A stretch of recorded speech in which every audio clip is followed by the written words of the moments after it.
Amigos y amigas, soy Ale Gutiérrez, presidenta municipal de León, Guanajuato, y estamos muy contentos que el Congreso Internacional de Medicina de Urgencias y Reanimación se vaya a llevar a cabo en la ciudad de León, Guanajuato. Esta ciudad es muy fácil de accesar porque está en el corazón de México. Puedes llegar por tierra, por avión, pero no solamente eso, tenemos toda la infraestructura para poderlos recibir. Tenemos hoteles de todos los precios, restaurantes, lugares para ir a comprar de calidad, bueno, bonito y barato, pero sobre todo, tenemos gente cálida que siempre los recibe con los brazos abiertos, con una ciudad que les ofrece muchísimas alternativas de diversión, pero también de cultura. Aquí los esperamos. León es una ciudad viva y vibrante que está lista para recibirlos. Imagina una ciudad viva, una ciudad vibrante y en constante movimiento. Una ciudad mágica.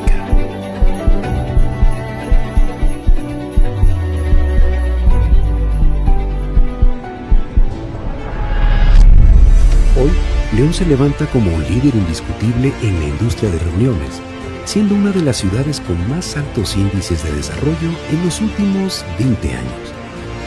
Con una ubicación estratégica al centro del país, somos uno de los destinos con mejor acceso vía terrestre y aérea, con hasta 252 vuelos semanales. Con esto, se consolida la accesibilidad a los destinos más solicitados y conexión a las capitales y ciudades más importantes del mundo.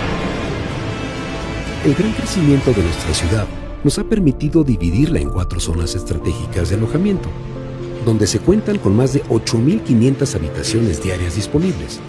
Para la industria de reuniones, destinamos una zona estratégica, conformada por 18 hoteles cercanos a los recintos más importantes del Distrito León MX, y más de 3.500 habitaciones disponibles especiales para este segmento en la ciudad.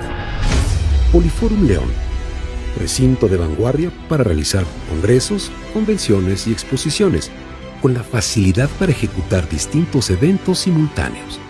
Hoy, sus años de experiencia nos permiten garantizar eventos memorables y exitosos. Con la oferta turística, nuestra ciudad se consolida a través de una agenda anual de grandes eventos y festivales. La Feria Estatal de León, como la feria familiar más grande de México. El World Rally Championship, que nos inyecta adrenalina en una de las carreras más esperadas del campeonato mundial. Y el Festival Internacional del Globo, el tercero más importante a nivel internacional. La gastronomía de León cuenta con grandes exponentes de cocina de autor, cocina tradicional, internacional, de especialidad y antojitos típicos en más de 680 establecimientos. Disfruta León con nuestras experiencias turísticas y recorre su historia, tradición y cultura en cada rincón de esta ciudad. Conoce nuestros centros comerciales y recreativos que te acercarán a la identidad leonesa con las mejores actividades. Ven, disfruta nuestros eventos y nuestra forma de hacer negocios. ¡Viva León! Una ciudad viva y vibrante.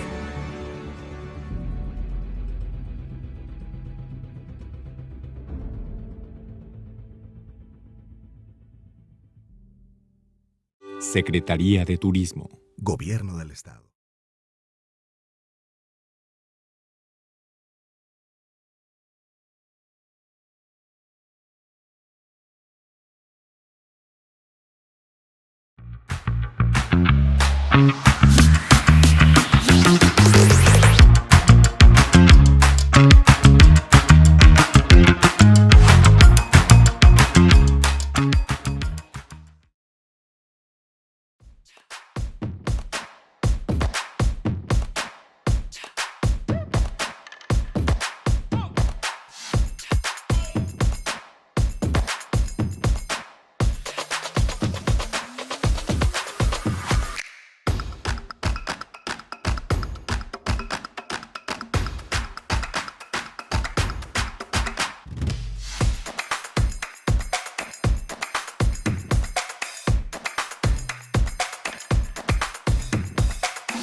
tal? Buenas noches. Sean bienvenidos todos nuestros socios de esta Sociedad Mexicana de Medicina de Emergencias. Sean ustedes bienvenidos a nuestra sesión estatutaria correspondiente al mes de febrero del 2025.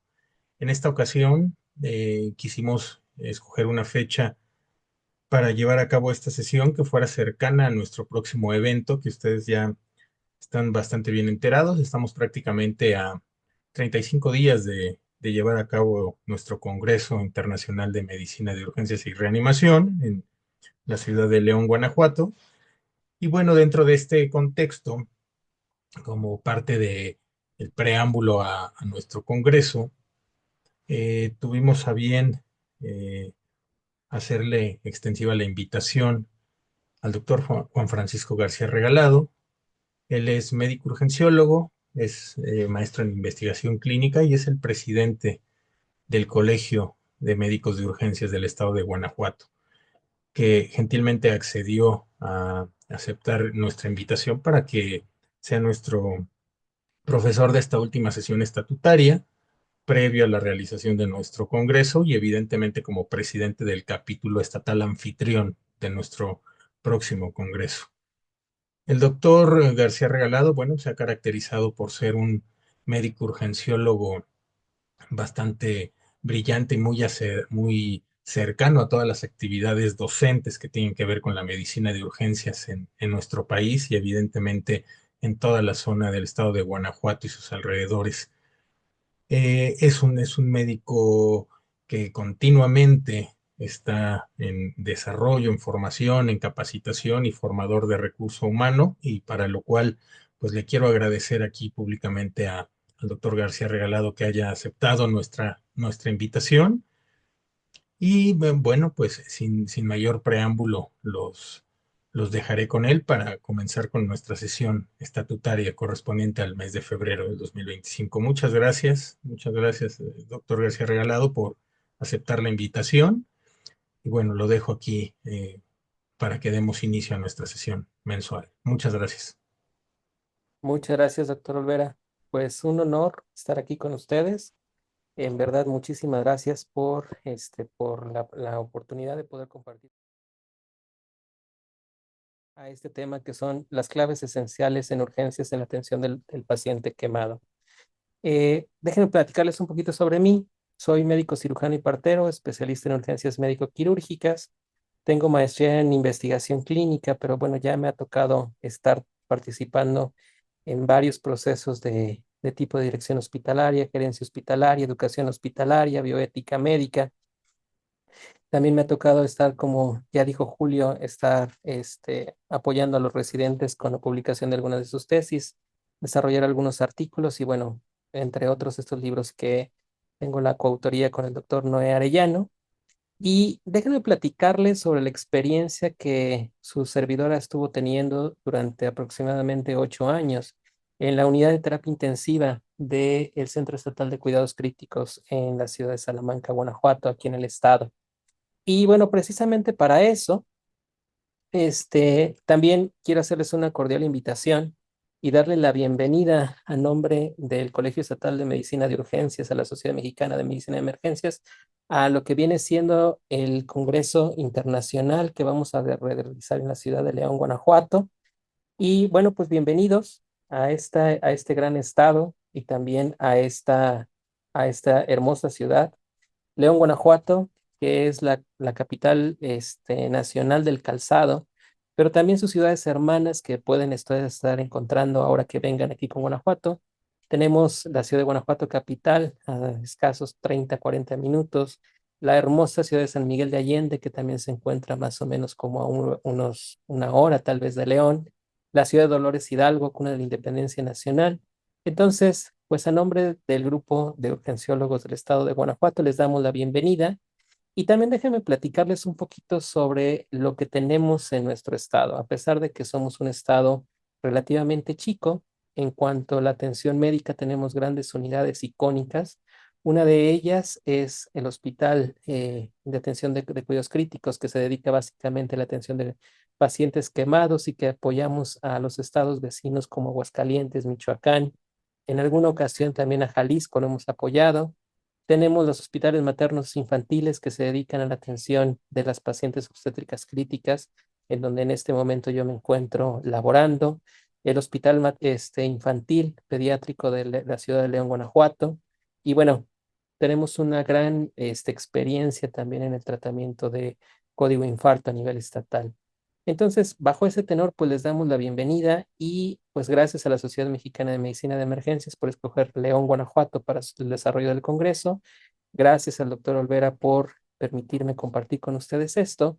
Y bueno, ¿cuál es el objetivo de lo que vamos a ver el día de hoy? Nuestro objetivo es revisar las claves esenciales del manejo del paciente quemado en la sala de urgencias y vamos a enfocarnos en muchas vertientes, pero básicamente vamos a llevar todo aquello que compete a la American Burn Association, que es la guía de práctica clínica del 2023, y también la guía de práctica clínica de México sobre intervenciones de enfermería. Después está la parte del manejo del paciente quemado pediátrico, y es lo que vamos a estar cubriendo sobre este tipo de lesionados. Empezando a definir siempre las quemaduras, hay que definir sobre lo que estamos hablando y básicamente y grosso modo una quemadura es todo trauma físico, que puede ser también químico, biológico, que por agentes desnaturalizantes van a lesionar las proteínas tisulares. Es como un término muy técnico, pero bueno, finalmente es todo aquello que vaya a ocasionar alguna lesión sobre la dermis y las estructuras que estén involucrando a la dermis. Importante entender que cuando pensamos que nosotros estamos hablando de quemadura, y eso me pasaba a mí cuando yo era residente, casi siempre le estaba asociando con fuego. Y a pesar de que eso es como lo más clásico que podemos estar pensando, no solamente es el único tipo de quemadura. Podemos tener quemaduras por fuego directo, podemos tener quemaduras por escaldadura, tenemos quemaduras por contacto, pero también quemaduras por radiación, quemaduras eléctricas, quemaduras por fricción, quemaduras químicas y por frío. Pongamos algunos casos y vayamos poniendo el contexto cada uno. Cuando hablamos quemadura por fuego directo, se va a estar desarrollando como una quemadura de este tipo que estamos teniendo acá. ¿Quiénes van a desarrollar la quemadura por fuego directo? Casi siempre en grupos como lo que está pasando en los países en vías de desarrollo como nosotros, estamos hablando del grupo etario de los pacientes adultos. Los adultos jóvenes son los que normalmente tienen ese tipo de quemaduras por fuego directo. No así pasa con las quemaduras con escaldadura. ¿Cuáles son las de escaldadura? Aquellas que van a estar desarrolladas por líquidos calientes. Y como ya podemos estar empezando a inferir, estas quemaduras se van a estar desarrollando sobre todo en la población pediátrica. Quemaduras por contacto son un poco más complejas y menos raras de las que podemos estar teniendo, pero pongamos el ejemplo más clásico que estamos teniendo en las salas de urgencias. Casi siempre cuando vemos pacientes adultos con quemaduras por contacto, estamos hablando de quemaduras que se dan por el escape de una motocicleta. Eso es como lo más clásico. El que pone la pierna en la parte de atrás del escape y se quema con los pacientes. Cuando tenemos estas quemaduras, pero en el contexto de un pediátrico, casi siempre tenemos que estar buscando luego maltrato infantil. Quemaduras por radiación en nuestro ambiente no es tan frecuente. Quemaduras eléctricas, estas nos las encontramos usualmente cuando tenemos accidentes dentro de las grandes ciudades donde tenemos grandes, las líneas eléctricas de alta tensión que las queman. Y quiero hacer un énfasis en estas otro tipo de quemaduras, las quemaduras por fricción. A pesar que lo de urgencias no le damos tanta importancia porque no son tan aparatosas como normalmente estamos acostumbrados o como nos gustaría estarlas viendo, este es un tipo de quemadura muy frecuente y otra vez volvemos a las motocicletas. Casi todos aquellos pacientes que tienen lesiones por derrape van a tener una quemadura por fricción. Lo que pasa es que creo que mucho de ese tipo de quemaduras las soslayamos mucho porque finalmente, vuelvo a insistir, no se ven aparatosas, no nos dan ese manejo, esa adrenalina, pero son quemaduras muy frecuentes. Quemaduras químicas son relativamente infrecuentes en nuestro contexto y quemaduras por frío, pues en donde nosotros estamos es muy poco probable que las podamos ver, no así en aquellos lugares donde se encuentren, por ejemplo, montañas nevadas.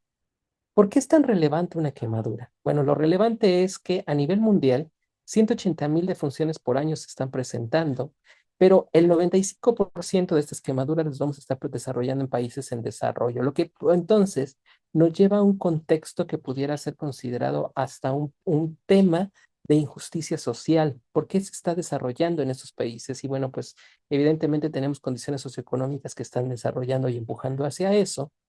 El mayor relevancia, el mayor impacto lo vamos a deber tener en la población pediátrica, donde cerca de 260 pacientes van a estar muriendo a diario de este tipo de grupos etarios. Y en el adulto está predominando en la edad reproductiva. ¿Y esto por qué es importante para nosotros? Porque la quemadura va a estarse desarrollando en la población que se encuentra bueno, como ya lo dijimos, en la etapa reproductiva. ¿Y eso qué tiene que ver? Bueno, tiene que ver mucho porque estamos perdiendo días de trabajo y estamos considerando que estos pacientes tienen un periodo de recuperación muy largo. Por lo tanto, la quemadura, el manejo de este tipo de pacientes es un manejo muy costoso, que a nivel privado va a estar derogando gastos muy, muy importantes y que casi nunca se maneja así. Y al sector salud o el sector público va a estar teniendo un gran coste para poder estar reintegrando a estos pacientes al ámbito productivo. Bueno, si hablamos de quemaduras, básicamente tenemos que tener siempre una clasificación para poder estar empezándolas a tratar. Y la clasificación básicamente la vamos a derivar de dos grandes cosas, tanto de la profundidad como de la extensión. Y esto es muy, muy importante, porque si nosotros no hacemos esto, no vamos a poder definir cuál es el tratamiento, no vamos a poder definir el pronóstico y tampoco vamos a poder definir las probables complicaciones que estos tipos de pacientes van a estar teniendo. Cuando hablamos de profundidad, quiero que imaginemos que la piel que nosotros estamos teniendo, en realidad estamos trabajando como una especie de sándwich. ¿Cuál es la capa superficial del sándwich y cómo se va a ir permeando hacia la parte inferior? Empezando con las quemaduras más superficiales, que es la que les estoy poniendo acá, y son las quemaduras de primer grado. Las quemaduras de primer grado se van a estar definiendo sobre la epidermis y casi siempre se van a definir por este aspecto eritematoso que estamos teniendo. Les quiero meter un ancla en este momento y simple y sencillamente imagínense a la mujer más hermosa que ustedes pueden imaginar en un bikini perfecto que se está soleando en la playa y que tiene una piel quemada. Y para que no digan que soy misógino, ahora imagínense al galán que ustedes quieran en un mini traje de baño que también se encuentra como quemaduras en la playa. Ese aspecto de lo que podemos ver en nuestras playas de Cancún o en las playas de Puerto Vallarta, en donde vienen los americanos y los europeos y los vemos rojos, rojos, rojos como camarón, esa es la definición de una quemadura de primer grado. Y que a pesar de que se pueda ver muy aparatoso, porque luego lo vamos a complicar con la extensión, está muy, muy, muy a flor de piel. Imagínense otra vez ese supermodelo que se encuentra con un mini traje de baño que se está quemando cerca del 99% de la superficie corporal quemada. A pesar de que tiene toda esa superficie corporal quemada, la realidad es que es una quemadura que no nos va a complicar tanto en cuanto al manejo del paciente. Ya sé que algunos muy puritanos me podrían decir que se puede complicar con un choque de calor, pero bueno, hablando pura y exclusivamente de la quemadura, no es tan complicado. Cuando tenemos una capita más que se está profundizando y son las de segundo grado, ok, entonces estamos hablando de lesiones de la dermis y lesiones de la epidermis. Y estas las vamos a clasificar en dos grados, lo que vienen siendo las superficiales y lo que vienen siendo las profundas. ¿Qué nos van a definir esto? Nos van a definir qué tanto se complica la dermis. Acuérdense que en la dermis se encuentran todos los corpúsculos sensitivos y con los corpúsculos sensitivos evidentemente tenemos dolor. Estas quemaduras son quemaduras muy dolorosas y se van a estar diferenciando básicamente por la presencia y el desarrollo de flictenas. Cuando tengas una piel que se desarrolla en flictenas, ya no vas a estar hablando de una de primer grado, estás hablando de una de segundo grado. Y dependiendo del color y de la brillantez de la piel, podemos hablar segundo grado superficial o segundo grado profundo. Luego viene la de tercer grado, que es la que está afectando todas las capas de la piel, y estamos hablando entonces ya de lesiones que vienen lesionando la parte de la grasa, la parte del músculo, la saponeurosis. Y aquí viene una discusión entre los puritanos, entre las diferentes clasificaciones que nos hablan de tercer y de cuarto grado. Para muchos, las quemaduras se quedan ahí, tercer grado. Cuando afecta a los tejidos profundos es tercer grado. Cuando afecta tejidos como hueso, estamos hablando de una de cuarto grado. Esta foto que le estoy pasando acá fue uno de nuestros pacientes del SEC. Este paciente cae sobre los cables de alta tensión Es más, esto que están viendo acá son las quemaduras que estuvo haciendo sobre el músculo, sobre los músculos oblicuos del abdomen, esas de alta tensión, y se las pongo pues porque vean este color chamuscado, negruzco que tenemos acá. Esto algunas clasificaciones lo están denominando como cuarto grado, pero bueno, no nos peleemos, básicamente quedémonos primero, segundo y tercer grado. Ahora, hablemos de la extensión. Ya que sabemos qué tanto se nos quema hacia abajo, ahora hay que ver qué tanto se nos está quemando hacia lo longitudinal. Y por la extensión vamos a catalogar a las quemaduras como en tres grandes bloques. Cuando son unas quemaduras menores, cuando son de riesgo moderado y cuando son de riesgo mayor. Cuando tenemos una quemadura menor, es aquella que tiene 15% o menos de superficie corporal quemada de segundo grado en el adulto o menos de 10% en el niño, y de moderado son las que tienen entre 10 y 25% de quemaduras de segundo grado en el adulto, 10 a 15% en el niño, o bien que tenemos quemaduras de tercer grado de 2 a 10% en cualquier grupo de edad que estamos teniendo. Las mayores es lo que nosotros conocemos y que normalmente los protocolos de urgencia se ufanan tanto en estar trabajando, que son el famoso gran quemado, que se va a definir como el porcentaje de mayor de 20%, 25% de superficie corporal quemada en el adulto, o bien más del 20% en el niño, o en cualquier grupo de edad cuando estamos hablando de más de 10% de extensión de la superficie corporal quemada que estamos teniendo. Y la primera pregunta que está viniendo entonces es, ok, ¿cómo vamos a estar identificando la extensión de las quemaduras? Y aquí quisiera empezarles a decir algunos puntos importantes. A ver, siempre que tengamos piel eritematosa, roja como camarón y caliente, estamos hablando entonces de un primer grado. ¿Me tengo que estresar por esta quemadura? Y la realidad es, por la quemadura propiamente dicha, no. Búscale algún factor extra como un choque de calor, eso nos puede estar ocasionando complicaciones en este paciente, pero básicamente la quemadura se va a resolver sin ninguna complicación. Siempre que tengas flictenas, estás hablando una de segundo grado, y aguas con el desarrollo de las flictenas. Un error común que he estado yo viendo en urgencias es que el paciente llega quemado de primera instancia, pongámosle por fuego directo y por escaldadura, y normalmente en las primeras horas no se desarrollan flictenas en el paciente. ¿Cuál es el error que el área de urgencias tiene? Que lava esas quemaduras, les pone usualmente silvadene, las cubrimos y lo mandamos a casa. Lo que no vemos es lo que pasa en casa, y lo que, no, y lo que va a pasar en casa es que conforme van pasando las horas se desarrollan las flictenas, y esas flictenas luego finalmente van a estar ocasionando angustia en el paciente y en los familiares por lo que se está desarrollando. Hay algunos trucos que después uno va aprendiendo conforme va pasando el tiempo, y luego viene otra controversia, así como los sistemas médicos de emergencia, los anglosajones o los franco-españoles, en donde atendemos al paciente, no lo llevamos. Y aquí en las quemaduras el gran dilema es, ¿quita las flictenas o no quita las flictenas? Casi siempre se supone que las flictenas son asépticas y por lo tanto protegen al paciente. Sin embargo, lo que nosotros hemos visto en el centro de quemados es que lo mejor es quitar las flictenas.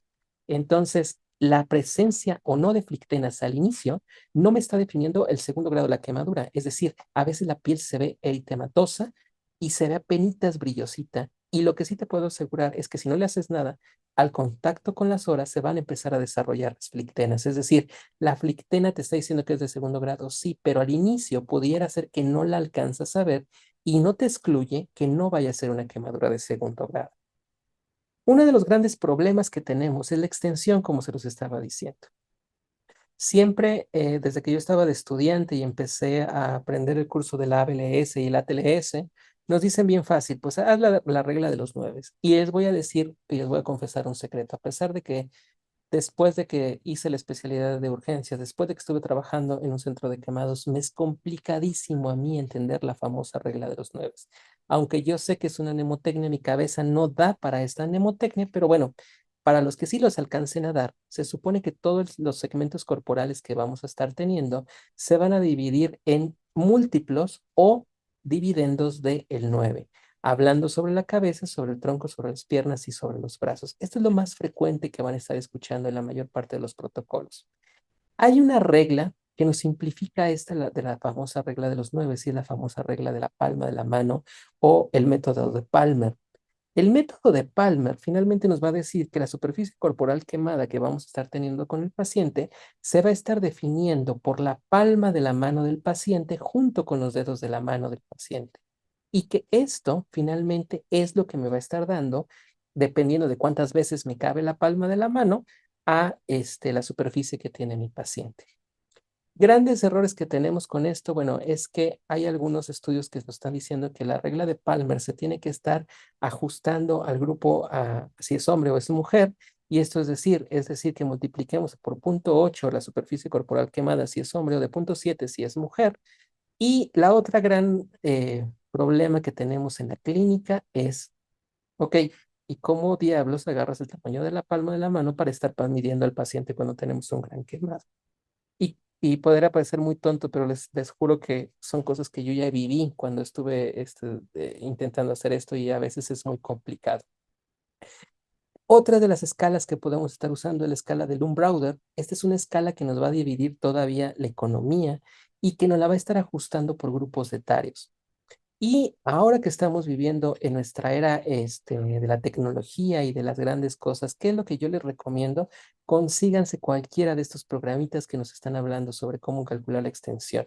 Estos programitas, como por ejemplo este que tenemos acá, que es el 3D Burn, nos está estableciendo un mapita y sobre ese mapa yo voy coloreando lo que yo veo que el paciente se encuentra quemado. Y con esto, el programa me lo convierte a la superficie corporal quemada. Y otra cosa muy buena que tiene este programa es que finalmente no lo convierte ya con el famoso esquema de Parkland para el manejo de los líquidos que estamos teniendo.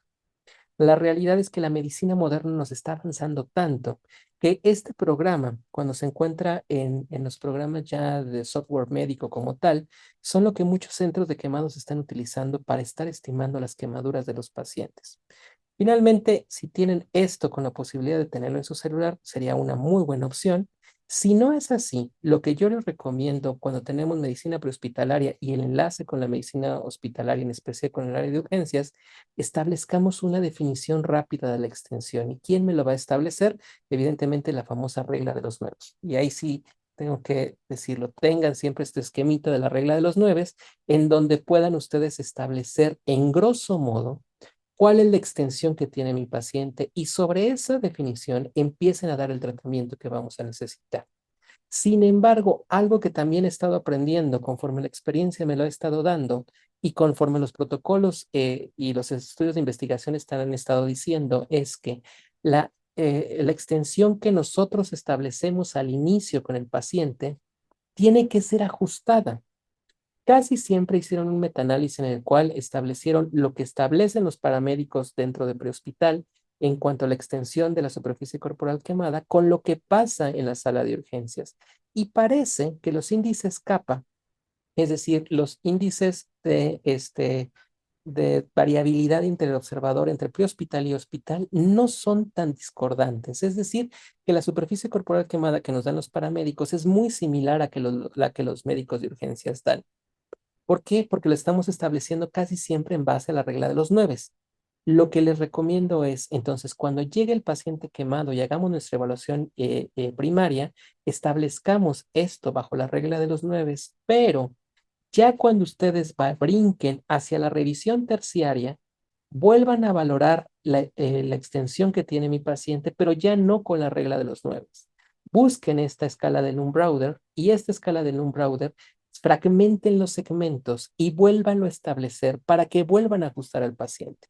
Cuando hablemos del manejo hídrico de este tipo de pacientes, les voy a dar la razón por la cual lo que sería importante que nosotros hiciéramos esto. La extensión de la quemadura junto con la profundidad nos va a dar parámetros muy, muy importantes. ¿A quiénes les vamos a empezar a dar manejo de quemaduras como tal? A las quemaduras que tengan una extensión moderada, las que estemos arriba del 25% de segundo grado o de 15% en los niños. Pero tenemos que convertirnos muy intensivos cuando estemos hablando de los pacientes gran quemados. Para ser tan intensivo, es importante determinar ya no tanto la profundidad, ya que sé que mi profundidad es de segundo grado de espesor total o de tercer grado, o si quieren usar la escala del cuarto grado, desde ahí ya sé que mi paciente se encuentra grave. La extensión es lo que me va a dar la pieza para estar empezando el manejo de los diferentes parámetros que vamos a estar viendo. Por eso es tan importante qué tanto valoramos mi extensión. Cuando yo hago esto, les vuelvo a decir, hágalo como en dos grandes momentos. El momento de la revisión primaria, que es cuando tienen que empezar la reanimación, pero vuelvan a revisarlo cuando lleguemos a evaluación terciaria. Algo que los estudios nos han dicho una y otra vez. Usualmente tenemos errores al subestimar o sobreestimar la extensión del paciente. Si yo subestimo la extensión, entonces todo mi proceso de reanimación va a ir para abajo. Pero si yo la sobreestimo, entonces voy a tener una gran cantidad de líquidos que finalmente me va a causar un gran problema en la reanimación del paciente. Otra cosa, la quemadura es dinámica. Acuérdense y piensen esto. Un paciente se está quemando. Al momento que se quema el paciente, es como, vamos a ponerles otro ejemplo muy burdo, y hagan de cuenta que ustedes están asando un bistec. Y entonces ustedes tienen un bistec que lo quieren tener término medio, término tres cuartos o bien cocido. ¿Qué pasaría si un bistec que ustedes quieren en término medio lo dejan sobre la parrilla donde se está asando, a pesar de que ya no tenga fuego prendido? Seguramente cuando llegue a tu plato ya no vas a tener un bistec de tres cuartos, de término medio, sino probablemente lo vas a tener de un tres cuartos. ¿Esto qué significa? A pesar de que el paciente ya no se encuentre directamente sobre el foco de calor, no significa que la quemadura no haya terminado. Y tampoco implica que el manejo inadecuado pueda hacer que una quemadura se profundice o se extienda. Esto es algo que se ve mucho en las salas de manejo del paciente quemado. Un paciente que llega con una extensión determinada y que el manejo mal dado o la valoración innecesaria, cuando nosotros lo volvemos a revisar a las 12 horas, 24 horas, la extensión cambia. Y si la extensión cambia, entonces la reanimación cambia. Algo importante. Los médicos tenemos el gran error de que no queremos desescalar nuestro manejo, y eso ya lo han visto últimamente mucho cuando están hablando del manejo de líquidos. A los médicos les cuesta mucho desescalar, por ejemplo, antibióticos. En la praxis cotidiana no le quitemos quitar el antibiótico porque nos da miedo bajar el antibiótico, nos da miedo bajarle los líquidos, y en este caso también nos da miedo el manejo de la reanimación con este tipo de pacientes. La reanimación se tiene que ajustar dependiendo de cómo se vayan dando las extensiones de la quemadura que estamos teniendo. Cuando nosotros tenemos un paciente en urgencias, ¿qué podemos hacer con ese paciente en urgencias, con el paciente gran quemado? Bueno, número uno, que el paciente sea de manejo ambulatorio, y esto significa que el paciente se va a ir a su casa sin ninguna complicación. Si tenemos un porcentaje de extensión entre el 10 y el 15%, ¿a dónde voy a mandar ese paciente? ¿Sería bueno mandarlo a casa? Creo que no podría ser así. Creo que este paciente se tiene que quedar hospitalizado. ¿Y a dónde lo voy a derivar? Bueno, pues normalmente a piso del servicio que estén manejando las quemaduras, porque en México he encontrado cosas tan inverosímiles como que los maneja plástica, como que los maneja cirugía y que los maneja traumatología. No sé, dependiendo de cada hospital, cómo esté esa definición. Y también aquí, fíjense esto, cualquier paciente que tenga una quemadura de extensión de la que sea, pero que tenga entre 1 y 7 días de quemadura sin manejo quirúrgico, ese paciente se tiene que quedar hospitalizado, ¿eh? Porque acordémonos algo, nosotros no somos tan fácil, no somos tan, no estamos capacitados como para ver qué pasa con una quemadura como la de la moto que les estoy diciendo, pero ese paciente hay que hacerle debridaciones para que la piel se pueda regenerar, si no, no se va a regenerar. ¿Qué pasa cuando nosotros tenemos un paciente gran quemado? Y es decir, cuando tenemos arriba del 20% o 25% de superficie corporal quemada, bueno, ese paciente no debería de ir a ningún piso. Ese paciente debería ir a la terapia intensiva. Lo mismo aplica cuando tenemos más de 10% de superficie corporal quemada y cuando tenemos quemaduras en áreas especiales. Acordémonos que áreas especiales se van a estar considerando las quemaduras que se encuentran en cara, las que se encuentran en palmas, las que se encuentran en genitales y en plantas de los pies. ¿Quiénes más son de alto riesgo? Quemaduras de rayo, y parece ser que la quemadura de rayo lo más grave que puede ser es que te conviertas en chamán. No se crean, pero sí saben eso. que en la medicina prehispánica aquellos que recibían un rayo y salían de eso se convertían en los elegidos y en los chamanes. Pero bueno, en el contexto médico, todas las pacientes que se encuentren con quemadura de rayos deben de ser ingresados a la terapia intensiva porque está implicando una gran fuerza que está pasando a través del cuerpo y siempre que tengamos quemadura con politrauma o quemadura con patología como insuficiencia cardíaca, insuficiencia renal, insuficiencia hepática, cáncer o embarazadas deben de estar manejándose dentro de las áreas de terapia intensiva. Algo que no queremos ver los de urgencias porque se nos hace muy poca cosa es, ok, y el paciente que se encuentra ambulatorio, ¿qué le voy a hacer? Ese que lo ve el interno y no necesariamente lo tiene que ver el interno. Punto importante, ¿cómo vas a manejar esa quemadura? A pesar, esta es una quemadura por fricción, de las cuales hemos visto mucho en la sala de urgencias.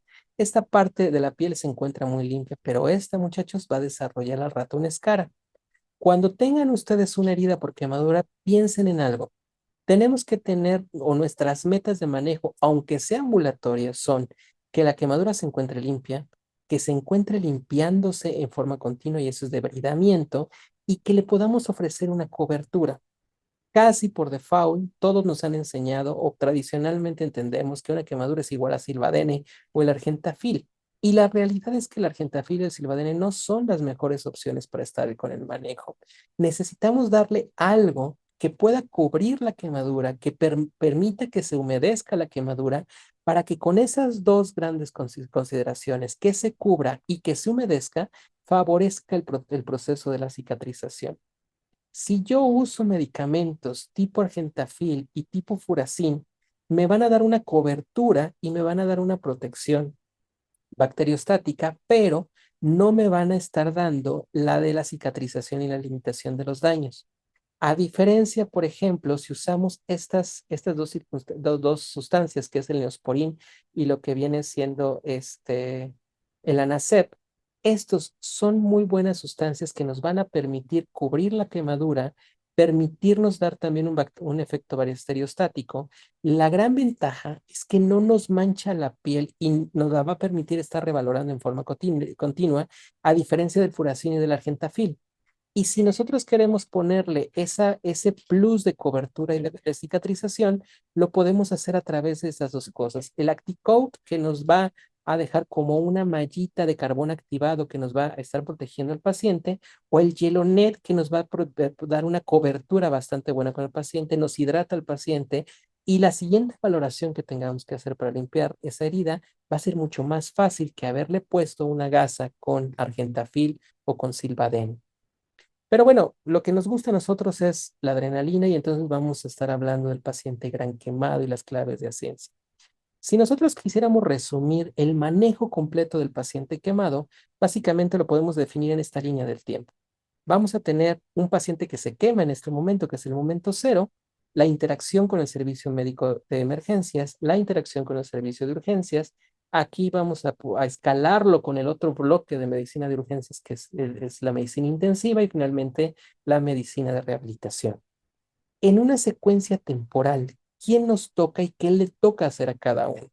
Pues evidentemente el sistema médico de emergencias va a tener, en teoría, los primeros 20 minutos de atención, que acordémonos que cuando estamos hablando de la estrella de la vida, esto se va a estar llamando los 20 minutos platino.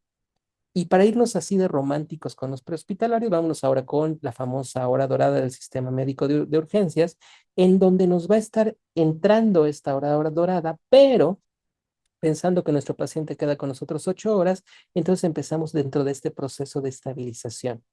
Cuando el paciente termina su estancia en urgencias de 8 horas y se va hacia la continuación a terapia intensiva, estamos hablando ya del proceso de estabilización, y la terapia intensiva sigue en esta estabilización hasta que finalmente termina en un proceso de reincorporación a la vida. Esta línea y secuencia temporal, ahora vamos a ver qué le pasa al paciente en este tiempo, porque evidentemente aquí lo estamos viendo muy romántico en cuánto tiempo me toca a cada uno interactuar, pero también al paciente está evolucionando en este momento. Desde el momento cero que el paciente se quema hasta aproximadamente las 32, 36 horas de la quemadura, estamos hablando que el paciente va a vivir una fase que se llama fase de reanimación.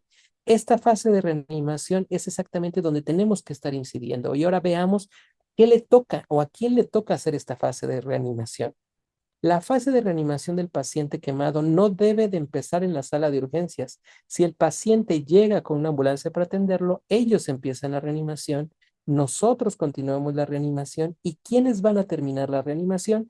Terapia intensiva dentro del primer día o día y medio va a empezar a vivir esta fase. Pensemos algo más. Ahora pensemos en la famosa respuesta metabólica al trauma que tanto se habla en algunas sedes. La famosa respuesta metabólica al trauma nos dice que todo paciente politraumatizado va a pasar por dos grandes etapas, una fase EP y una fase flow. La fase EP es donde vamos a ver todos los cambios hemodinámicos más, como si al paciente lo prendieran, lo vamos a estar viendo entonces en la sala de los prehospitalarios, los de urgencias y los de terapia intensiva. Y luego a terapia le va a tocar ver la fase flow. Si entonces esto está viendo así, fíjense la importancia de lo que ustedes van a estar haciendo, porque la importancia de lo que se hace en la sala de urgencias va a determinar la continuación del proceso de reanimación en la terapia intensiva y va a estar permitiendo la transición entre la fase EP y entre la fase flow. Cuando la reanimación que se hace en las salas de urgencias se encuentra errónea, evidentemente lo que va a tener terapia intensiva se va a empezar a complicar y desde ahí, entonces, la reincorporación del paciente en la vida se va a complicar. Si la fase EP yo no la manejo en forma adecuada, viene una fase flow muy catastrófica que evidentemente me va a empezar a complicar a mi paciente. Dicen que los de medicina de urgencias no saben hacer otra cosa más que el ABCD, entonces pues hay que saber hacer el ABCD, pero hacerlo bien. El A en un paciente quemado está identificando la vía aérea y el manejo de esta vía aérea. Cuando nosotros hablamos del paciente gran quemado y hablamos de una quemadura de la vía aérea, bueno, esto en el término técnico se va a estar llamando como una lesión por inhalación. Y ya sé que son muchas clasificaciones, bueno, pero así es. La lesión por inhalación va a pasar por dos grandes fases también. Una fase primaria que se encuentra en las primeras 24 horas y una fase secundaria o de irritación que va a estar desarrollándose después de las 24 horas. Es decir, ¿o de qué me tiene que preocupar? Me tiene que preocupar porque en la primera fase de qué se va a morir tu paciente. Y básicamente se va a morir de una cosa que se va a llamar toxíndromes. Acuérdate de algo, un paciente quemado no solamente es el fuego el problema se encuentra en el ambiente en el que está. ¿Qué puedo estar teniéndome de toxíndromes? La mayor parte de los toxíndromes van a venir con dos grandes bloques, monóxido y dióxido de carbono. Sin embargo, si tienes una quemadura en un ambiente que tengas muchos químicos o una quemadura en fábricas, entonces se está pensando también en intoxicación por cianuro. Son tus tres toxíndromes que tienes que estar considerando. El toxíndrome por monóxido, por dióxido y por cianuros. En la primera fase, tienes que también tener otro gran problema que es la complicación de la vía aérea que está teniendo nuestro paciente, es decir, que se nos cierre la vía aérea. Entonces, es importante que nosotros tengamos signos y síntomas de lesión de la vía aérea. Síntomas puede ser cuando tenemos quemaduras faciales, cuando tenemos quemadura de las vibrisas nasales, cuando tenemos alteraciones sobre la voz, cuando tenemos dolor torácico o hemoptoicos. Cuando tengas todos esos síntomas, ten presente que esta vía aérea puede estar complicada. ¿Cuándo tienes que intubar a tu paciente? Es importante que lo vayas a intubar cuando tengas datos francos de dificultad respiratoria. Y solamente piensa en esto. Un paciente gran quemado que en las primeras horas tiene dificultad respiratoria, búscale por qué. Si no es por trauma, que tenga alguna complicación de neumo, hemo o lo que quieras acá, entonces es porque ya tenemos un estrechamiento de vía aérea, entonces dificultad respiratoria es igual a intubación. Quemaduras que te involucran cara y cuello, también seguramente lo que ves afuera lo tienes adentro. Anticípate a los eventos e intuba a tu paciente. Si el paciente te empieza a hablar chistoso, o el paciente empieza a sentir ronquera, o el paciente está disfónico, no es que traiga una laringotraqueitis, es que seguramente lo que tenemos acá es estenosis glótica o estenosis laringea, intuba al paciente que estás teniendo acá. Raro, pero puede ser también posible que el paciente de repente tose cuando lo que tose de repente son pedacitos de carbón. Canijo, lo que tienes ahí son problemas que estás teniendo, entonces seguramente si está tosiendo carbón, imagínate cómo se encuentra el árbol traqueobronquial para que esté sacando carbón. Entonces intuba al paciente. Decían los maestros, más vale un tubo de más que un tubo de menos.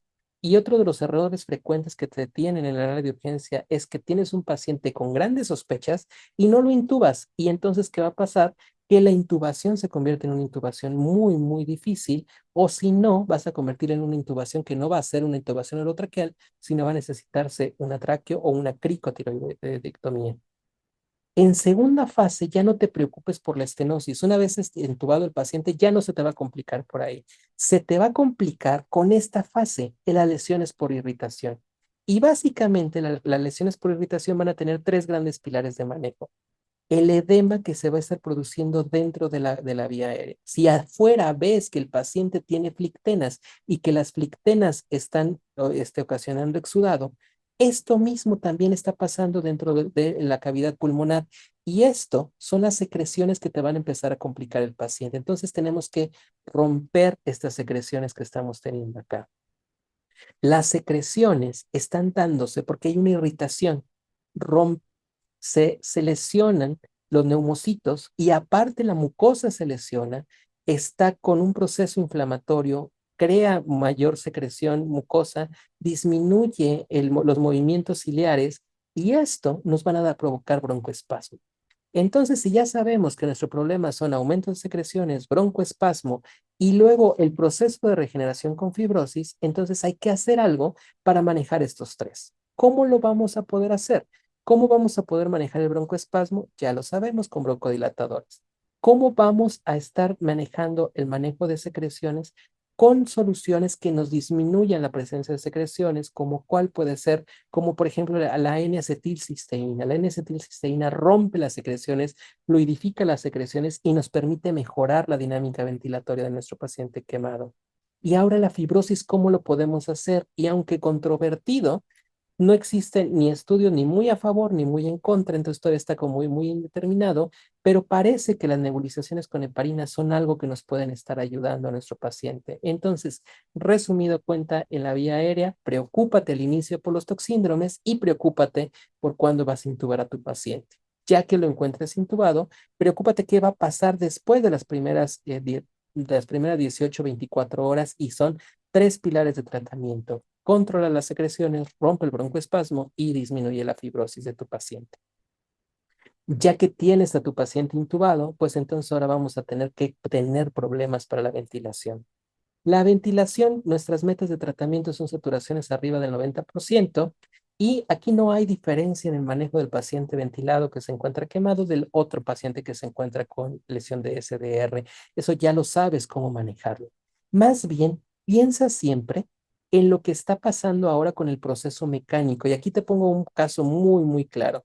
A ver, fíjate bien, este paciente ya lleva varios días así. Este paciente nos lo refiere de otro hospital para que nosotros lo estuviéramos manejando. Y fíjate qué puede pasar en la dinámica respiratoria.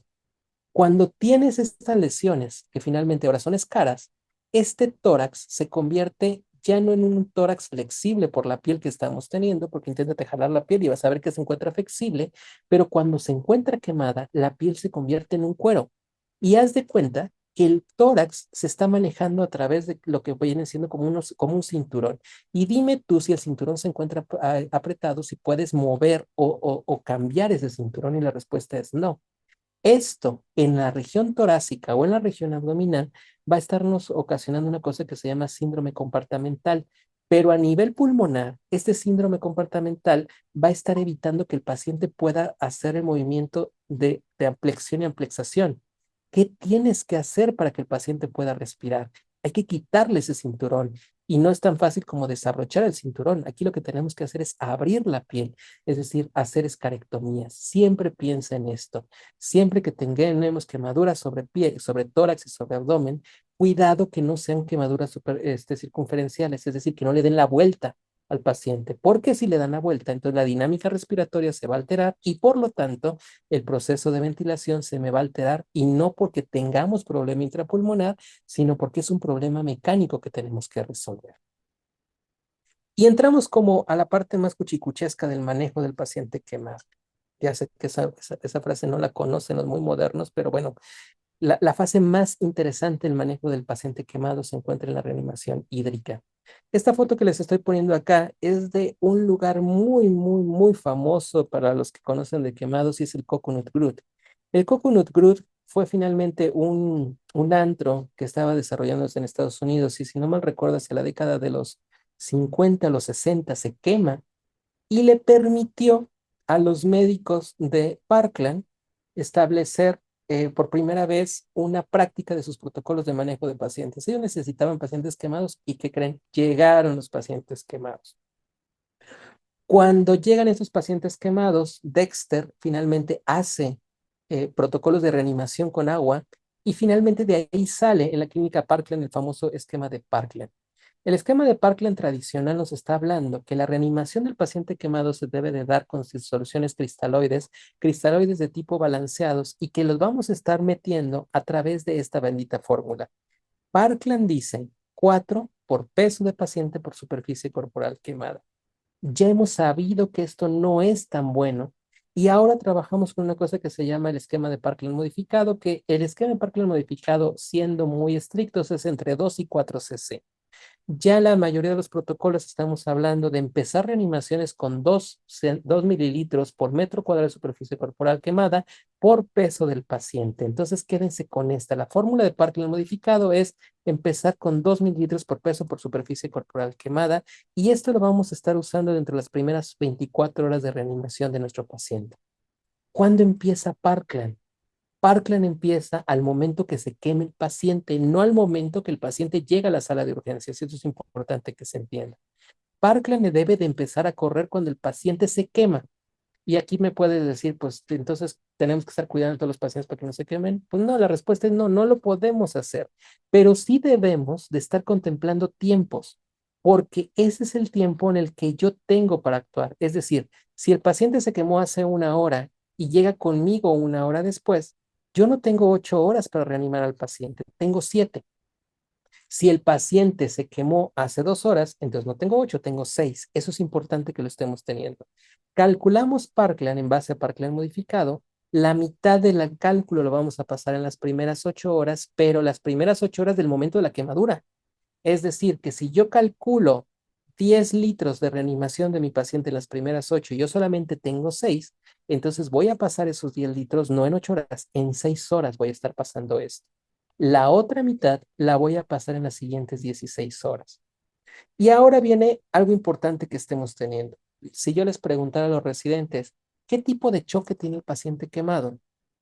Parecería muy lógico pensar que estamos teniendo un choque de tipo hipovolémico no hemorrágico, es decir, que lo que estamos perdiendo es agua. Pero la respuesta es que no es así.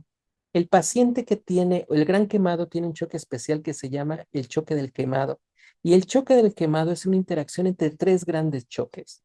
Algunos dicen que el paciente quemado va a presentar un choque que se llama el choque, es un choque séptico-aséptico, es decir, se va a parecer mucho al manejo de un paciente con sepsis, pero no tenemos foco séptico.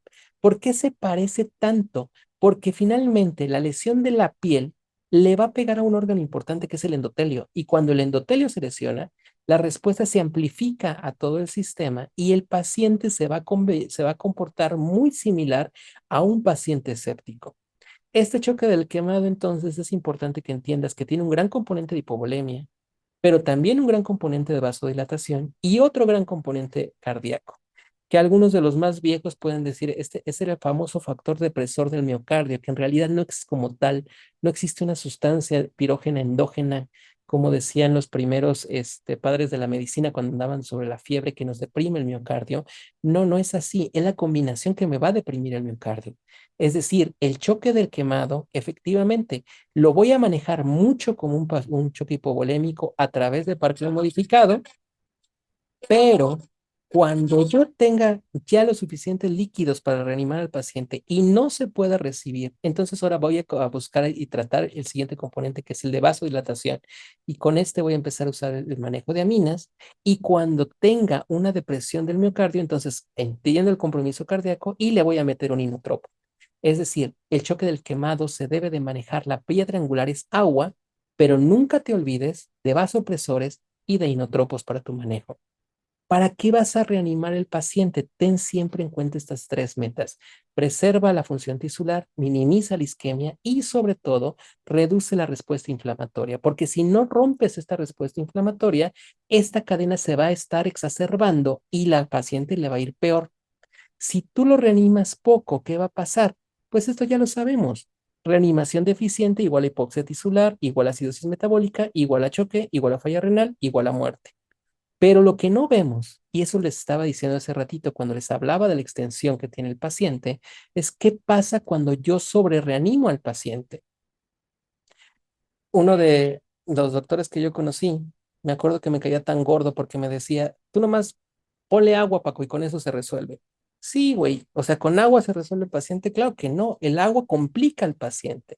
Cuando yo sobrereanimo al paciente, y en este caso es importante que tengamos algo. Fíjense, un Parkland para un paciente quemado nos está hablando de reanimaciones de 6, 8 o 10 litros de déficit de volumen de mi paciente. Y solamente les pongo a pensar, ¿qué paciente tienen ustedes en los que hay que meterle 6, 8 o 10 litros de reanimación? Y la verdad es que no tienen ningún paciente así. O sea, las cantidades de agua que tenemos que pasarle son cantidades muy grandes. Pero también ya sabemos que si lo estamos haciendo sin valorar al paciente, lo que vamos a tener son complicaciones. Por eso es importante valorar y revalorar las extensiones y que yo con mis manejos de reanimación pueda desescalar el manejo de líquidos que estoy teniendo, porque si no, este paciente se va a sobrehidratar, vamos a formar edema y vamos a formar síndromes comportamentales. Y estamos muy acostumbrados a ver síndromes comportamentales en las extremidades que nos ocasionan lesiones sobre manos y sobre pies. Pero el síndrome comportamental también se puede desarrollar en tórax con datos de dificultad respiratoria, con datos de insuficiencia cardíaca. Se puede desarrollar en abdomen con insuficiencia renal, insuficiencia suprarrenal y insuficiencia hepática. Entonces es muy importante que yo esté listo y valorando mi reanimación tanto para estar en un proceso de equilibrio, no sobre reanimando y tampoco infrarreanimando. Traducido al español, cuando tengas este paciente en el área de choque, haz lo que tengas que hacer, pásale los líquidos que tengas que hacer, pero piensa cómo estás pasando esos líquidos. Las metas de reanimación se están basando mucho. Bueno, eso lo vamos a ver en un ratito más. Cuando nosotros estamos hablando de D, evidentemente estamos hablando de déficit neurológico, pero compliquémoslo un poquito más. No solamente es qué pasa con el déficit neurológico. Parecen de esos casos que antes poníamos en el ATLS, que tienes una viejita de 80 años de edad que se estaba bajando al gato del árbol. Hazme favor, que está haciendo un viejito de 80 años bajando un gato de un árbol, pero así lo poníamos en el ATLS, y luego resulta que la viejita se cae, y al momento que se cae se electrocuta, y luego la cae hacia allá. ¿Puede ser posible? Sí, sí puede ser posible. Y eso que te estoy diciendo, todo paciente quemado es un paciente politraumatizado. No pienses que lo único que trae son quemaduras. Busca todas las lesiones potenciales. Y dentro de esas lesiones potenciales tienes que buscar las lesiones neurológicas. Entonces, valora neurológicamente tu paciente, sobre todo si lo vas a intubar. Pero la D también está significando desfibrilación, en especial si estás hablando de un concepto del paciente con quemadura eléctrica. La electricidad que pasa a través del cuerpo le va a pegar a todos nuestros sistemas eléctricos. Es decir, tienes déficit neurológico por alteraciones en cabeza, pero también en corazón vas a tener arritmias. Y si tienes una arritmia en este contexto, la vas a tratar, como ya lo sabes, a través de todo del ACLS. La D, ¿qué más va a significar? Va a significar manejo adecuado del dolor. El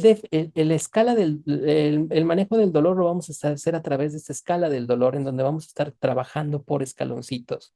Los primeros escalones están dados con los AINES, pero también sabemos que dentro del contexto con quemadura, los AINES no son como la primera opción, sino más bien hay que escalar esta opción y la vamos a estar escalando a lo que vienen siendo los opioides. Y ahí podemos estar usando opioides débiles o opioides más fuertes, dependiendo de lo que nosotros estemos teniendo. Lo importante en el manejo del dolor es que la mayor parte de los protocolos te dicen usa solamente los opioides. Acuérdate que el opioide también en la cantidad, en más altas cantidades nos van a provocar vasodilatación y nos van a complicar el choque. Si quieres disminuir la dosis de opioides, siempre asocia un opioide con un AINE para que tengas más o menos manejo del dolor. Y si ya tenemos un dolor muy intenso, bueno, hay que estarlos escalando. Algo que no lo consideran normalmente las escalas de dolor, pero que ya lo estamos usando mucho, es el uso de agentes como la dexmedetomidina. Cuando tenemos la dexmedetomidina en asociación con opioides y con AINES, podemos tener un muy buen control del dolor.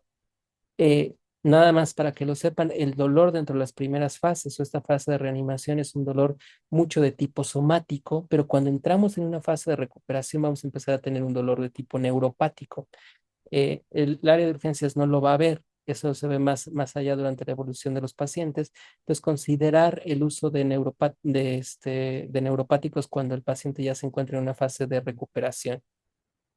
Acordémonos que la piel es muy importante porque es nuestra barrera natural de protección ante el medio ambiente que estamos teniendo. Si el paciente se quema, evidentemente nuestra barrera se pierde. Y una de las funciones de la piel es regular temperatura. Esto quiere decir que si el paciente se quema y ya no puede regular su temperatura, pues evidentemente ustedes creen que el paciente va a agarrar mayor calor de lo que está viendo en el medio ambiente cuando está quemado y la respuesta es no. Lo que va a hacer es que va a perder temperatura. Entonces, ¿qué es lo que tenemos que hacer? Cubre a tu paciente. Esto está llevando a otra piedra importante que es evita la hipotermia. Y se acuerdan de hace ratito del choque. El choque del paciente quemado, si no lo reanimamos bien, me va a estar produciendo acidosis y me va a estar produciendo hipoxia. Y si estamos teniendo hipoxia y acidosis, estamos hablando de algún término muy frecuentemente hablado en trauma que se va a estar llamando la famosa triada de reanimación. Y si esa famosa triada de reanimación todavía le agregamos otra piedrita más, como puede ser la hipoglucemia, bueno, pues el desarrollo con el paciente es finalmente muerte. Y para que esta triada se forme, esta famosa triada, nos falta hipotermia. Pues aquí tenemos la hipotermia. Entonces, este paciente es importante, evitemos la pérdida de calor y cuando ya se encuentra en un área hospitalaria, entonces hay que evitar que los pierda más, porque yo me acuerdo que la primera vez que vi un paciente de esos de quemados me reportan una temperatura de 32 grados centígrados. Y yo dije, el termómetro no sirve. No, güey, mi cabeza no alcanzaba a entender que un paciente quemado podía tener 32 grados de temperatura. ¿Cómo podemos hacer esto? ¿Cómo podemos controlar esto? Lo podemos controlar de diferentes formas. Por ejemplo, el calentamiento pasivo. Acordémonos que en trauma, una de las cosas que siempre decimos es usa soluciones tibias. Pues entonces esta es la piedra angular de tratamiento. Cuando tú vas a empezar tu esquema de Parkland, es que empieza con soluciones tibias. Pero no solamente esto, necesitamos hacer que todas las fuentes de pérdida del calor se nos reviertan. Uno es metiendo soluciones calientes, pero la otra es empieza a poner fuentes de calor radiante y empieza a manejar calor con convección. Y ya sé que ustedes son médicos y no quieren escuchar nada de física, pero es importante que entendamos la física. Es decir, el ambiente donde se encuentre mi paciente tiene que estar dado a través de temperaturas elevadas. Nosotros en las salas de quemados estamos teniendo aires acondicionados que podemos regular las temperaturas para que exista aire caliente con el paciente. La convección me está proporcionando calor en lugar de perder calor del paciente hacia acá. Y la otra son con calor radiante, como lo hacemos cuando tenemos este frío en el invierno. ¿Por qué la temperatura es importante? Porque estos pacientes tampoco no lo alcanzamos a ver en la sala de urgencias, pero créanme que van a ser así. Estos pacientes entran en un proceso de catabolismo, es decir, el cuerpo va a necesitar mucho gasto calórico para ir recuperando todo lo que está perdiendo, porque tiene que volver a regenerar músculo, regenerar piel y regenerar todos los tejidos formes. Entonces necesita muchas calorías. Estos son pacientes que se encuentran con nutriciones de 5,000, 6,000 calorías por día y aún así siguen perdiendo peso. Bueno, pues la hipotermia es otro de los factores que finalmente me va a aumentar el gasto energético del paciente. Entonces, si tu paciente no quieres que se te muera, por favor, evita la hipotermia. Si tu paciente no quieres que se complique y que no entre en un estado mayor de catabolismo, también evita, por favor, la hipotermia. Existen muchas cosas más que no vemos, pero que finalmente no significa que no estén ahí. Esto es, la sala de urgencias va a hacer este manejo del A, B, C, D, E, que parece muy somero, pero créanme que es muy importante en el manejo del quemado. Si quisiéramos verlo como diferentes perlitas de tratamiento, uno, anticipa tu vía aérea, maneja muy bien tus líquidos, es importante tus líquidos y por Dios, el manejo del quemado se va a cerrar, va a terminar el proceso de quemadura y de toda la respuesta inflamatoria cuando la lesión se quite. Por lo tanto, es muy importante la valoración oportuna y temprana de cirugía que retire el tejido devitalizado, porque hasta que eso pase, el paciente no va a empezar el proceso de sanación. Al contrario, va a seguir todavía en el proceso de proceso inflamatorio. Acuérdate de algo, estos pacientes tienen dolor y tienen miedo. Ponles medicamento para el dolor y ponles medicamento por la ansiedad. Y el paciente quemado es un paciente de manejo multidisciplinario. No lo podemos manejar nosotros. Necesitamos un bloque de personas que nos ayuden a tratar y a manejar el paciente. Sé que esta es una plática como muy corta. Los invito a que aprendan más. Este es un curso que desarrollé yo en la Academia de Emergencias de Latinoamérica, que la pueden ustedes buscar aquí en esta página.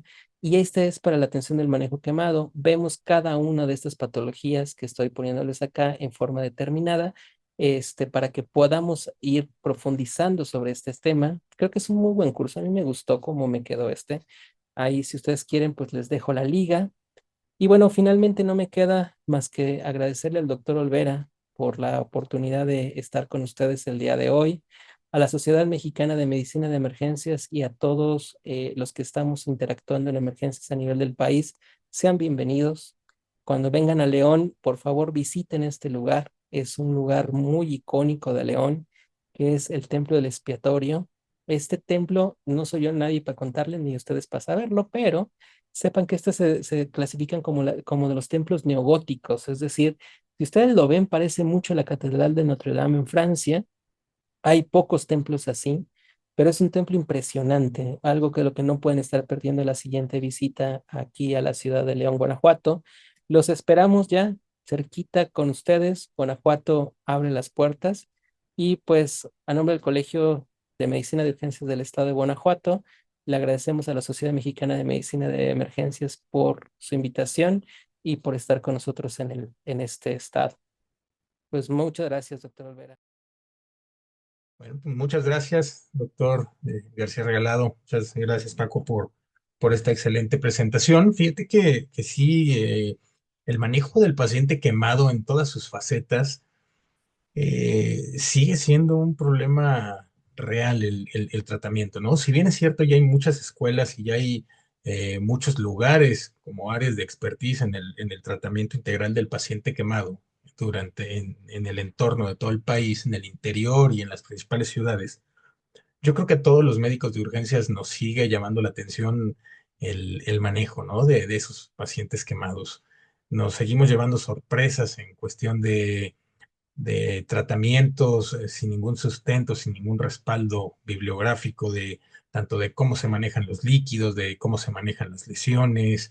Hace rato lo comentabas bastante bien durante tu presentación, ¿no? Siguen estando a cargo de áreas quirúrgicas, vemos pacientes complicados con mal manejo de líquidos, con estados de choque, con alteraciones electrolíticas en pisos donde evidentemente muchos de ellos quedan a la deriva. Yo estoy francamente convencido que parte del pronóstico de estos pacientes, bueno, pues se radica, como en muchas otras patologías, desde el abordaje inicial en los servicios de urgencias. Y bajo ese tenor te quiero hacer yo una pregunta. Basándonos en tu experiencia en todo lo que es el abordaje y el tratamiento de estos pacientes quemados, ¿qué utilidad sigue teniendo el esquema de Parkland dentro de ese manejo de líquidos en esas primeras horas de recepción del paciente? ¿Sigue siendo útil? ¿Sigue eh, teniendo esa utilidad en la restitución de líquidos en el abordaje inicial?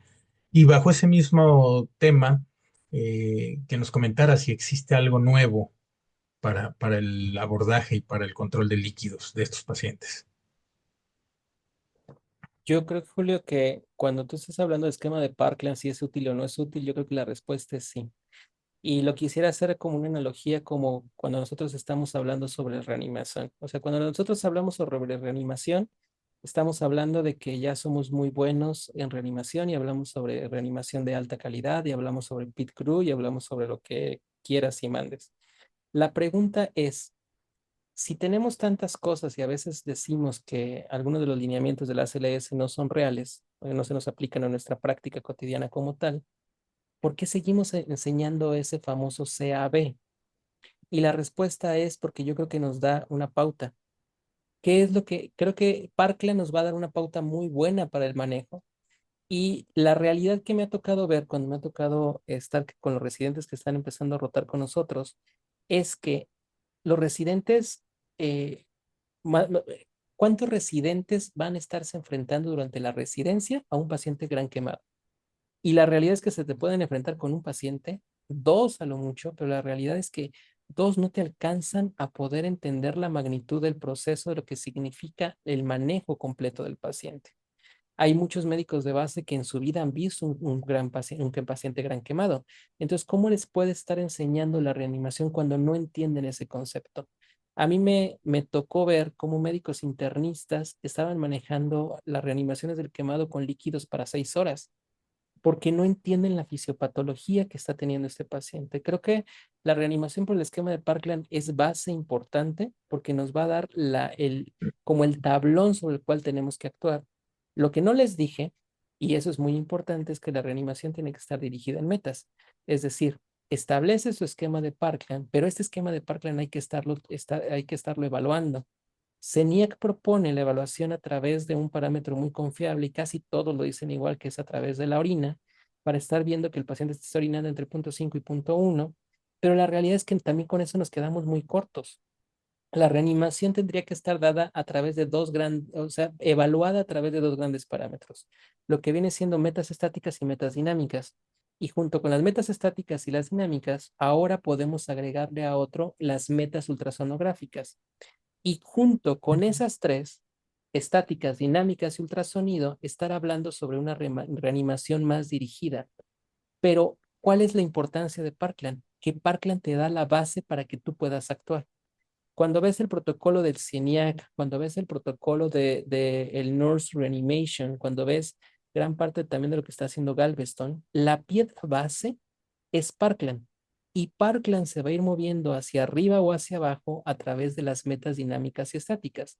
Creo que ya cuando hablas de una reanimación más avanzada, es un error quedarse a rajatablas con Parkland. Eso sería el peor error que pudieras hacer. Es decir, si tienes un déficit de líquidos, no sé, 6,000 y solamente vas a pasar 6,000 porque Parkland dice, no, ahí estás mal. O sea, ese esquema se va a mover dependiendo de las metas de reanimación. Y otra cosa importante, este paciente no le dejamos indicaciones para revalorarlo en el siguiente turno.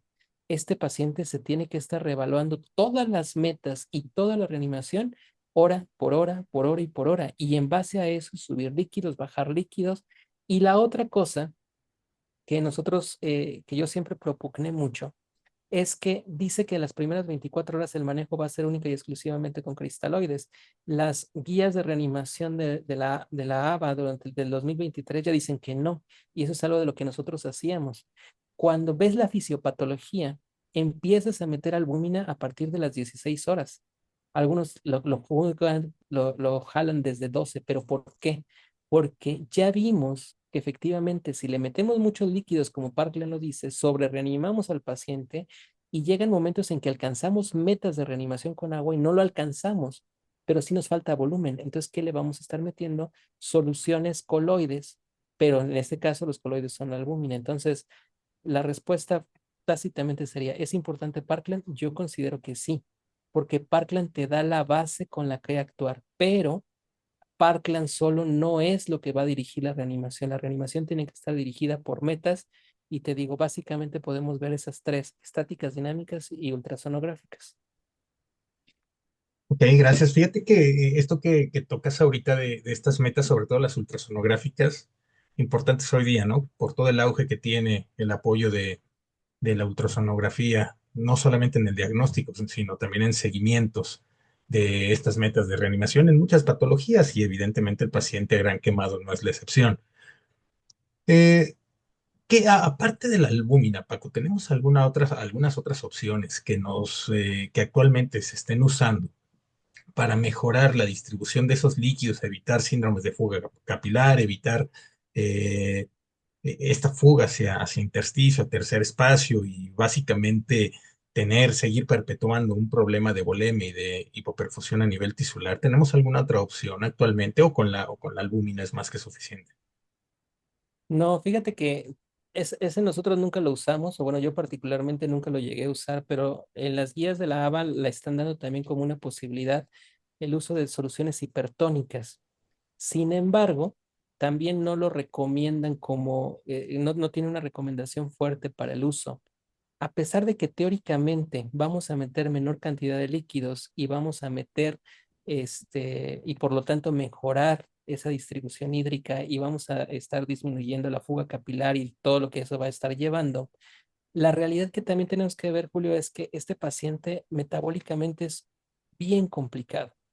Decía alguna vez un maestro que el que sabe manejar un paciente quemado sabe manejar un montón de cosas de paciente con terapia intensiva, porque no lo hablé tampoco aquí, pero este paciente va a tener cambios, ¿cómo se llama? De los electrolitos y va a tener cambios a nivel de médula que se va a estar estableciendo durante los días.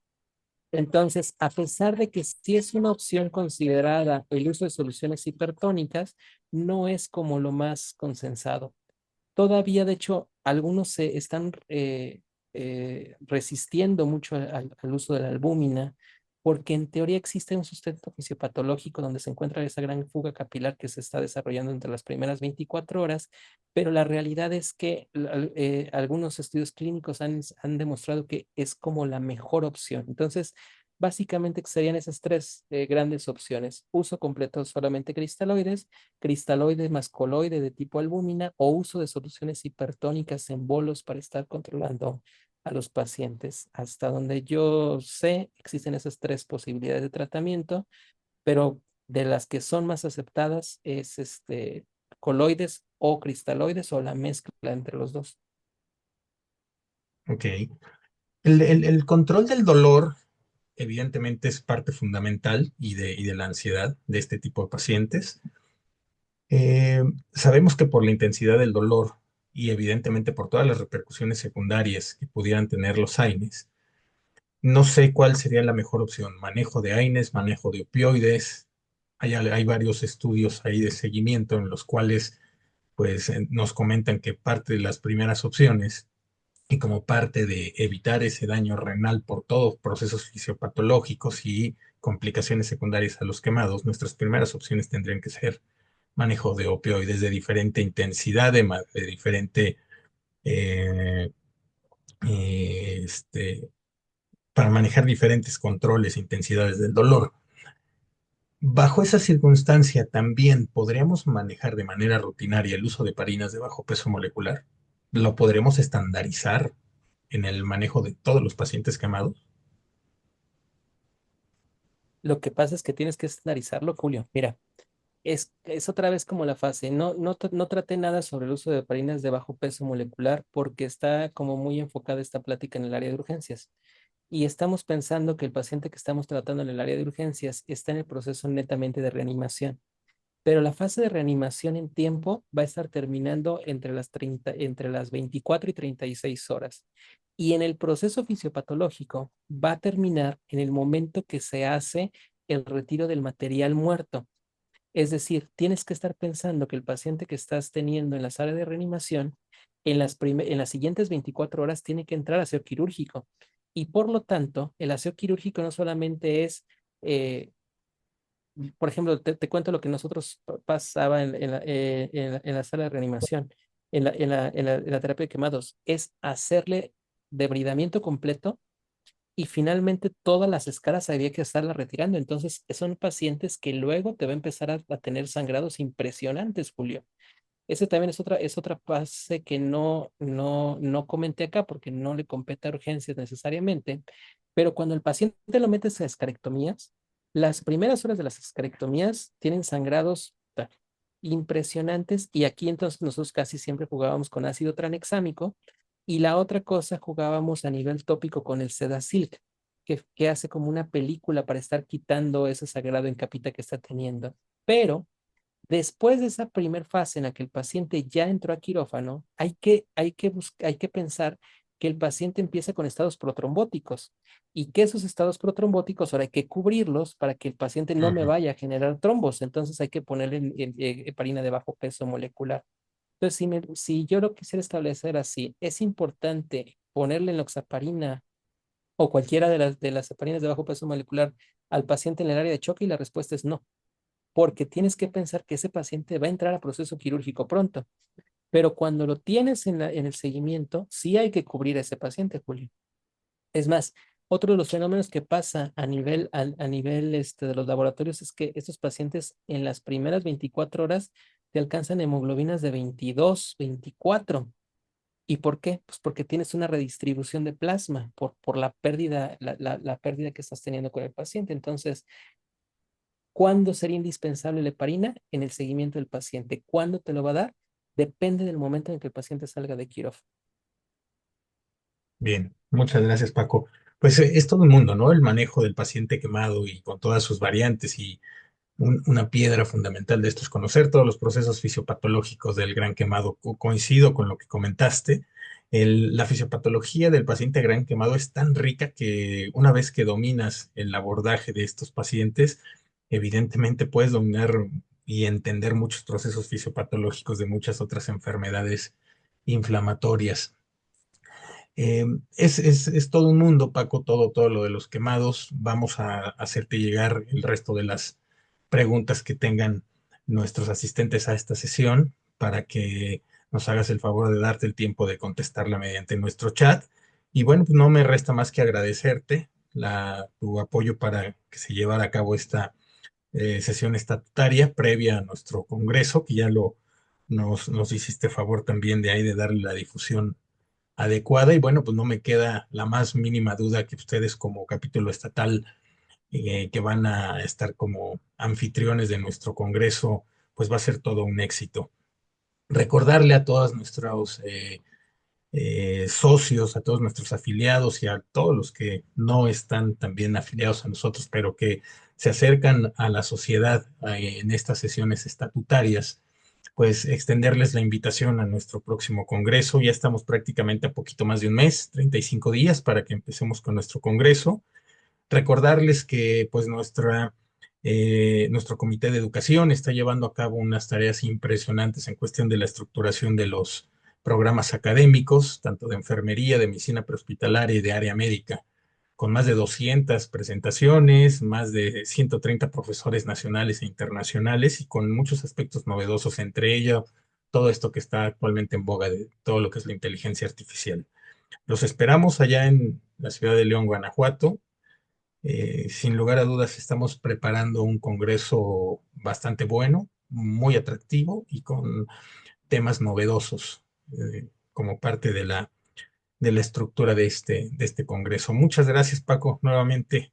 Y bueno, pues estamos en contacto y en trabajos continuos con ustedes como capítulo estatal. Un agradecimiento también a todos los que nos acompañaron en esta sesión mensual y nos vemos pronto. Y espero verlos a todos ustedes y saludarlos de manera presencial en León, en nuestro congreso. Muchas gracias y buenas noches a todos.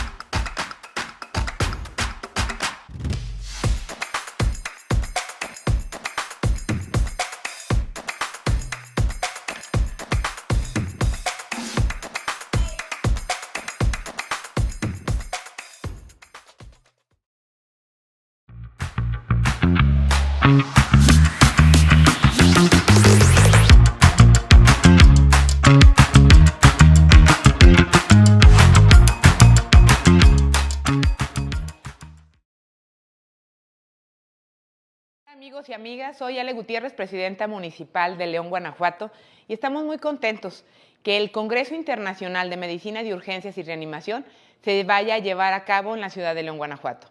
Esta ciudad es muy fácil de accesar porque está en el corazón de México. Puedes llegar por tierra, por avión, pero no solamente eso, tenemos toda la infraestructura para poderlo recibir. Tenemos hoteles de todos los precios, restaurantes, lugares para ir a comprar de calidad, bueno, bonito y barato, pero sobre todo, tenemos gente cálida que siempre los recibe con los brazos abiertos, con una ciudad que les ofrece muchísimas alternativas de diversión, pero también de cultura. Aquí los esperamos. León es una ciudad viva y vibrante que está lista para recibirlos. Imagina una ciudad viva, una ciudad vibrante y en constante movimiento. Una ciudad mágica.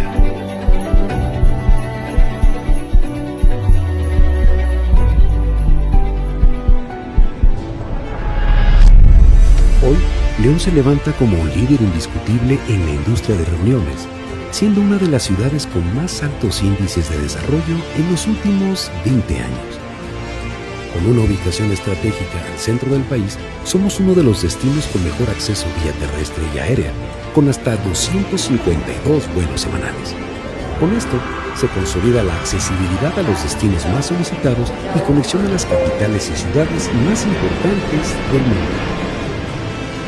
El gran crecimiento de nuestra ciudad nos ha permitido dividirla en 4 zonas estratégicas de alojamiento, donde se cuentan con más de 8.500 habitaciones diarias disponibles. Para la industria de reuniones, destinamos una zona estratégica, conformada por 18 hoteles cercanos a los recintos más importantes del Distrito León MX, y más de 3.500 habitaciones disponibles especiales para este segmento en la ciudad. Poliforum León, recinto de vanguardia para realizar congresos, convenciones y exposiciones, con la facilidad para ejecutar distintos eventos simultáneos. Hoy, sus años de experiencia nos permiten garantizar eventos memorables y exitosos. Con la oferta turística, nuestra ciudad se consolida a través de una agenda anual de grandes eventos y festivales. La Feria Estatal de León, como la feria familiar más grande de México. El World Rally Championship, que nos inyecta adrenalina en una de las carreras más esperadas del campeonato mundial. Y el Festival Internacional del Globo, el tercero más importante a nivel internacional. La gastronomía de León cuenta con grandes exponentes de cocina de autor, cocina tradicional, internacional, de especialidad y antojitos típicos en más de 680 establecimientos. Disfruta León con nuestras experiencias turísticas y recorre su historia, tradición y cultura en cada rincón de esta ciudad. Conoce nuestros centros comerciales y recreativos que te acercarán a la identidad leonesa con las mejores actividades. Ven, disfruta nuestros eventos y nuestra forma de hacer negocios. ¡Viva León! Una ciudad viva y vibrante.